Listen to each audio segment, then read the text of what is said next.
कहते हैं कुछ आत्माएं मरती नहीं, वो बस वक्त का इंतजार करती हैं, और जब लोग उन्हें भूल जाते हैं वो लौट आती हैं, पहले से ज्यादा गुस्से में। स्क्रीन पर हल्की सी लाल धुंध उठती है, एक महिला की परछाई उल्टी दिखाई देती है। 4 साल पहले मंदसौर नाम के छोटे से शहर ने स्त्री की दहशत देखी थी। वो औरत जो सिर्फ रात में आती थी और मर्दों को उठा ले जाती थी। लेकिन अब वो कहानी फिर से जिंदा होने वाली थी। शहर में दिवाली का मेला लगा हुआ था, लोग हंस रहे थे, गाने बज रहे थे और गलियां रोशनी से भरी थीं। लोगों को लगा डर खत्म हो गया है। दीवारों से ओ स्त्री का लाना मिट चुका था। एक युवती रीना मेले से लौट रही थी। वो अकेली थी और रास्ता सुनसान। अचानक हवा थम गई, लाइट्स टिमटिमाने लगे। रीना ने डरते हुए पीछे देखा, कोई नहीं। लेकिन अगले ही पल दीवार पर लाल रंग में लिखा उभर आया कि अब मैं किसी को पूछ कर नहीं आऊंगी। रीना ने चीख मारी और अंधेरे में गायब हो गई। शहर में अफरा तफरी मच गई। पुलिस को रीना के जूते और उसकी चुन्नी मंदिर के पास मिली। लोग फिर से दीवारों पर पुराने शब्द लिखने लगे, ओ स्त्री कल आना। लोगों ने फिर से डर को पूजा, क्योंकि मंदसौर में डर ही भगवान था। आदित्य, एक जिद्दी और नास्तिक पत्रकार, मंदसौर आया। उसने कैमरे के सामने कहा, यह सब अंधविश्वास है, कोई स्त्री नहीं होती। मैं सबूत दूंगा कि यह कहानी झूठ है।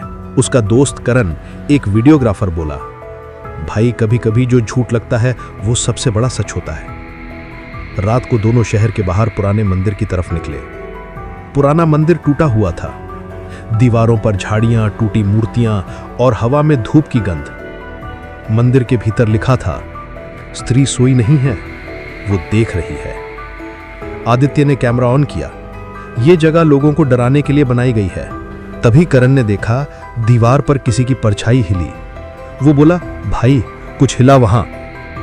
आदित्य ने हंसते हुए कहा, कैमरा ट्रिक है। अचानक कैमरा गिर पड़ा और स्क्रीन में कुछ सेकंड के लिए दिखा एक औरत लाल साड़ी में उल्टी लटकी हुई। बाल जमीन को छू रहे थे। करण जागा। आदित्य गायब था, बस कैमरा पड़ा था। फुटेज में उसकी आवाज थी, कहा था ना रात में अकेले मत निकलना। वो वीडियो देखते हुए कांप गया। क्लिप के आखिर में स्त्री का चेहरा दिखा, जलती आंखें, फटी साड़ी और एक ठंडी हंसी। करण ने गांव के पुराने पंडित त्रिलोचन बाबा से मिलने गया। बाबा ने कहा, तुमने जो देखा वो माया नहीं, वो सच्चाई है। स्त्री को कभी मारा नहीं गया, उसे केवल वश में किया गया था। करण ने पूछा, अब क्या करें?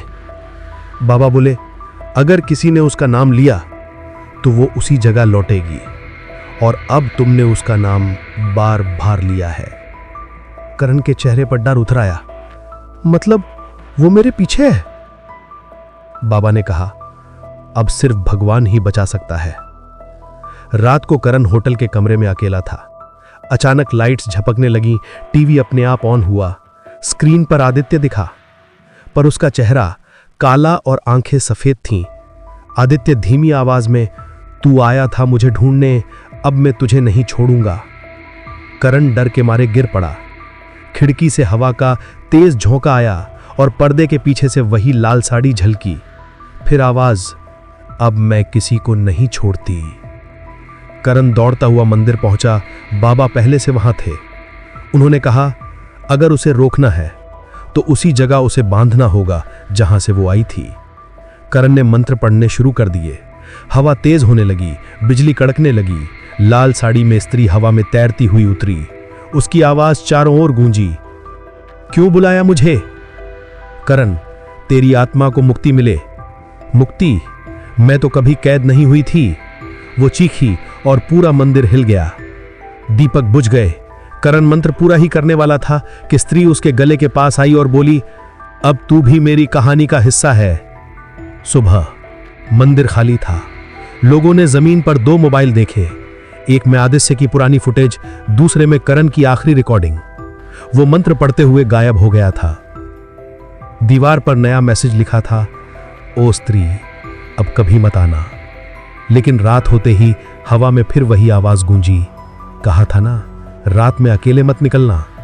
स्क्रीन ब्लैक होती है और धीरे धीरे कैमरा जूम करता है एक पेड़ पर, जहां उल्टी लटकी हुई लाल साड़ी हवा में झूल रही है।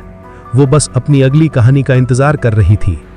हर शहर में, हर गली में, हर औरत के आंसू में वो जिंदा है। मंदसौर में अब सब कुछ सामान्य है, पर हर अमावस्या की रात जब हवा में हल्की ठंडक घुलती है, किसी पुराने घर की खिड़की अपने आप खुल जाती है और कोई फुसफुसाता है, ओ स्त्री कल आना। पर क्या तुम यकीन से कह सकते हो कि वो सिर्फ कहानी थी, या फिर वो अब भी तुम्हारे पीछे खड़ी है? अगर तुम्हें ये कहानी डरावनी लगी तो लाइक करो, और अगर हिम्मत है तो कमेंट में लिखो ओ स्त्री कल आना। पर सोच लेना, कभी कभी वो सुन भी लेती है। और हां, ऐसी ही डरावनी कहानियां देखने के लिए चैनल को सब्सक्राइब जरूर करो, क्योंकि अगली बार शायद कहानी तुम्हारी हो।